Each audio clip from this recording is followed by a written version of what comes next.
Hello, I'm Reverend Susan of Knox United Church in Embro, Ontario, and today is September the 13th, 2020. I know it's been a while since the Knox people have had their own minister in the pulpit. It's been a long journey, and now because of the pandemic, we are unable to gather and worship the way we would like to. So I'm glad that at least for now, I'm able to reach out to you with some online reflections and hopefully soon worship services. I'm very excited to be making the road by walking along with you this year, and we'll be very happy to gather with you online for discussions about this book written by Brian D. McLaren. We are not the only congregation making the road by walking.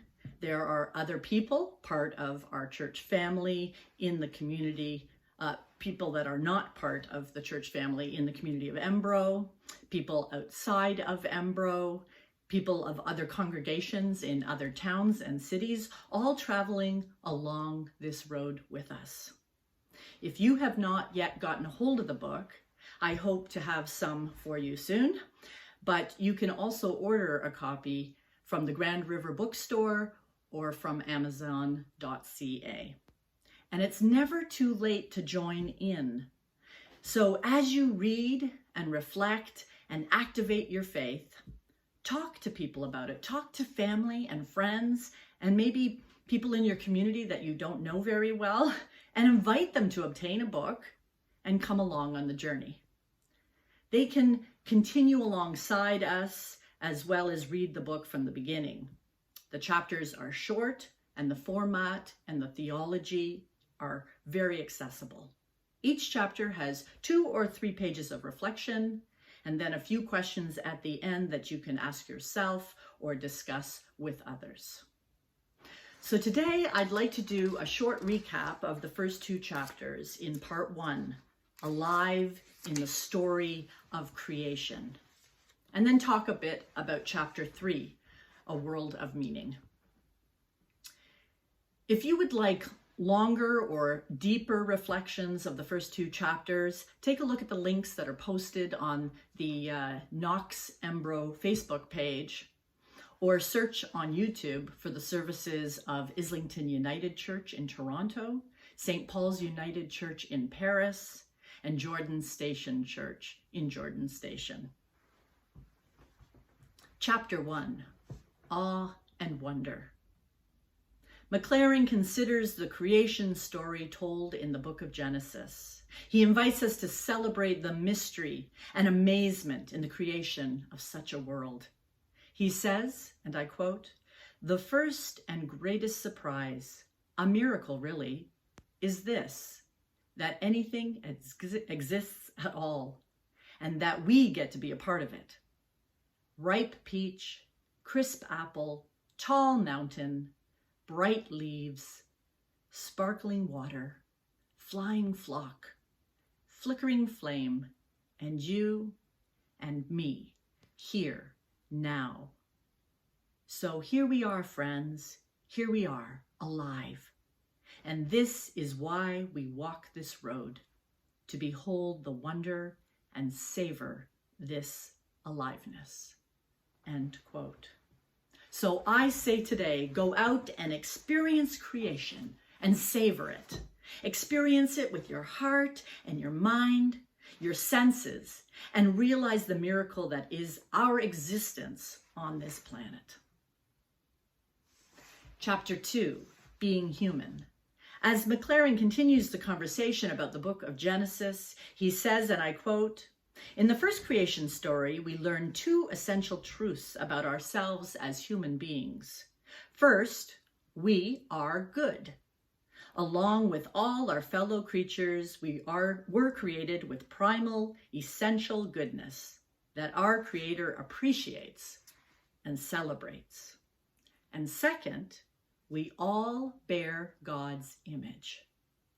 Women and men, girls and boys, toddlers and seniors and teenagers, rich or poor, popular or misunderstood, powerful or vulnerable.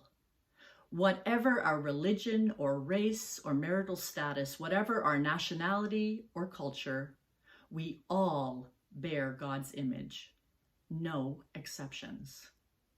End quote.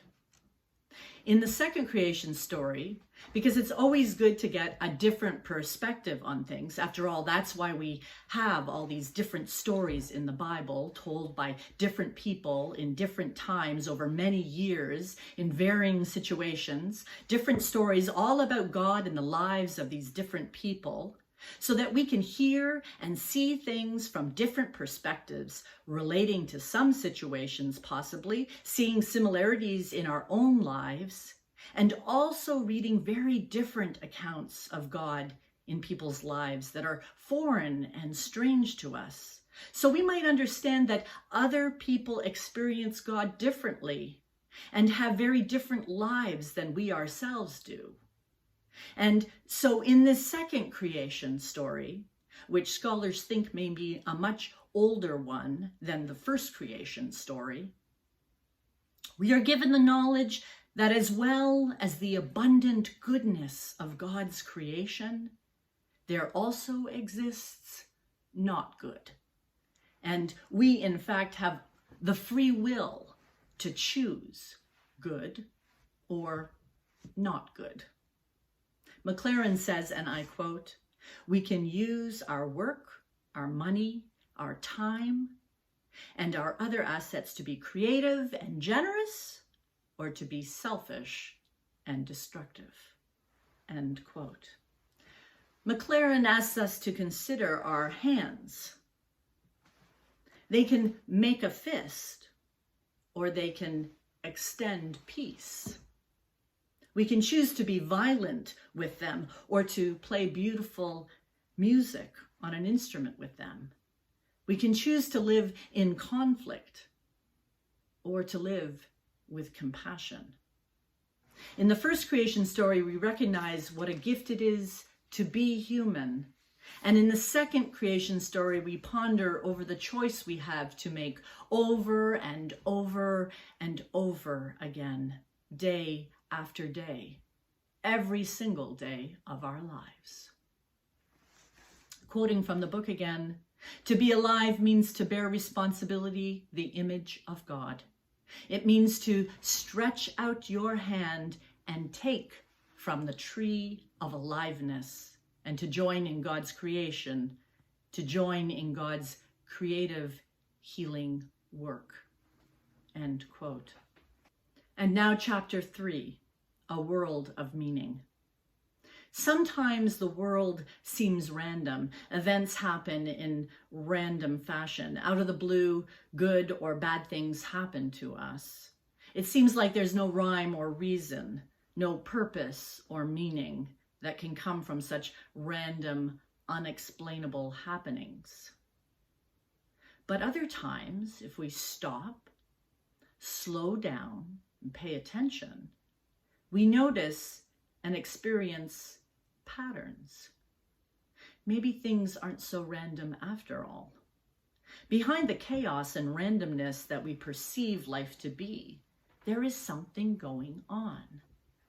McLaren says, quote, "From a single molecule to a strand of DNA, from a bird in flight to an ocean current to a dancing galaxy, there's a logic, a meaning, an unfolding pattern to it all."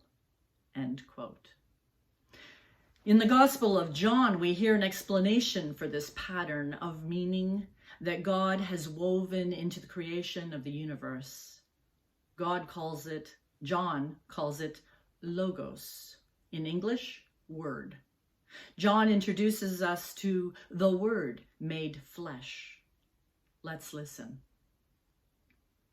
"In the beginning was the Word, and the Word was with God, and the Word was God.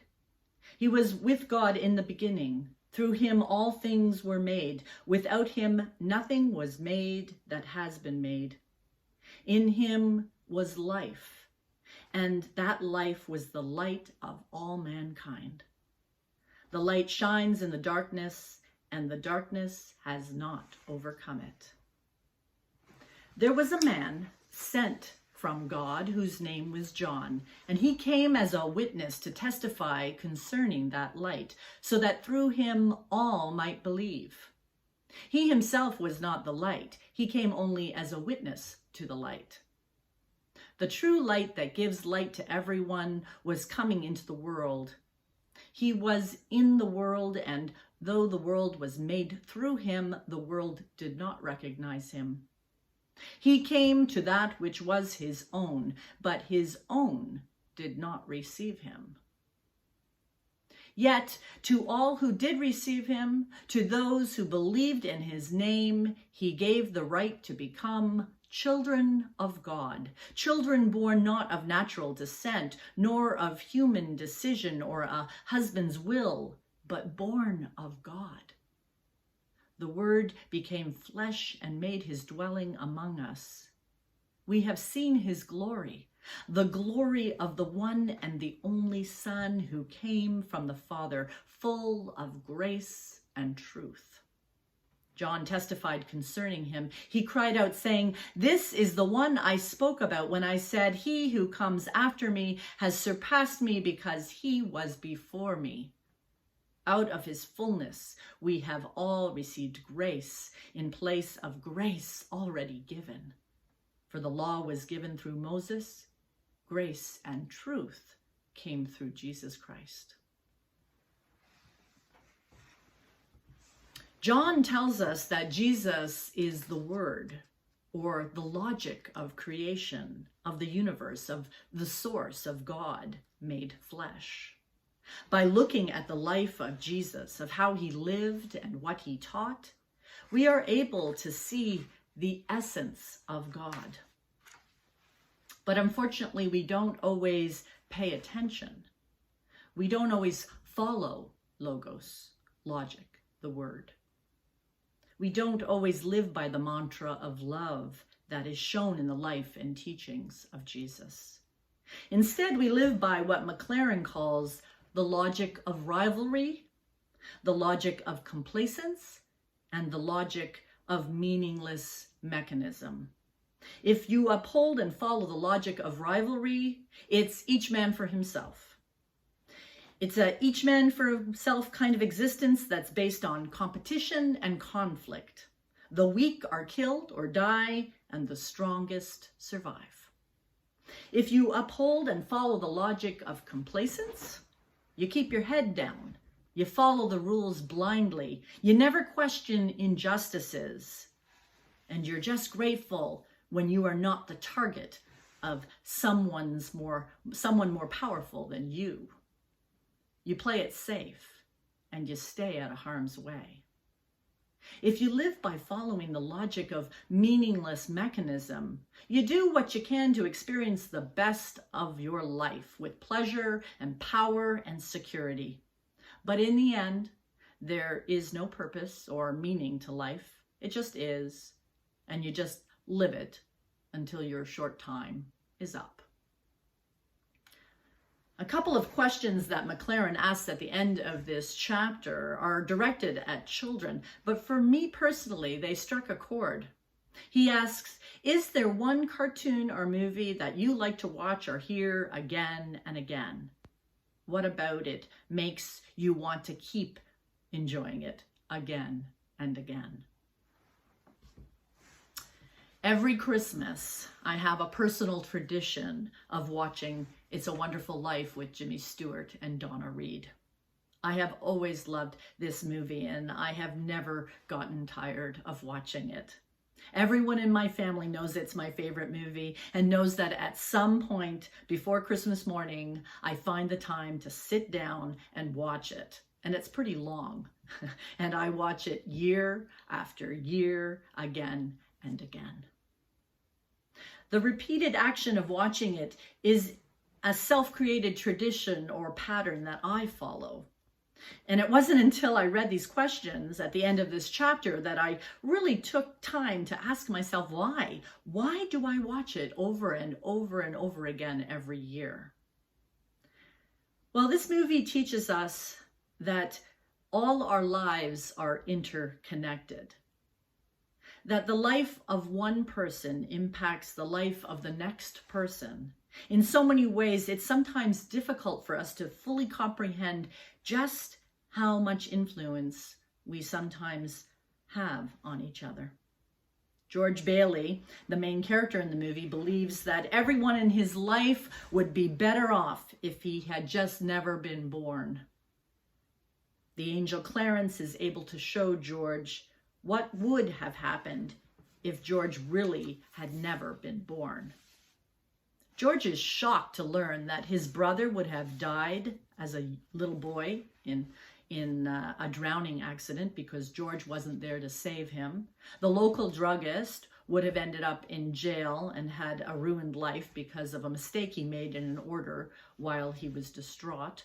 And the evil Mr. Potter, who lives life by the logic of rivalry, would have taken over the town of Bedford. The movie also reminds us that life is irreplaceable. We all have purpose and value just by being. We are part of this, God's wondrous world, and even when we don't fully understand our place in it or our place within the constructs of this society, we are each an important part of the pattern, an important strand in the interconnected web of life. I didn't grow up attending church or learning much about the life and teachings of Jesus, but I did grow up watching It's a Wonderful Life over and over and over again. And I was drawn to this story, and it became a basis for the way I live because it reminds me that as I push against the rivalry, the logic of rivalry and the logic of complacence and the logic of meaningless mechanism, I can find a place in this creation and a pattern for my life that follows the logos of love. I will end today with another McLaren quote. So here we are, alive and paying attention. We discern patterns in life. We interpret those patterns and we open ourselves to the possibility of a creative logos of love and wisdom that runs through the universe like a current and can play in our lives like a song. End quote. Thanks be to God. Amen.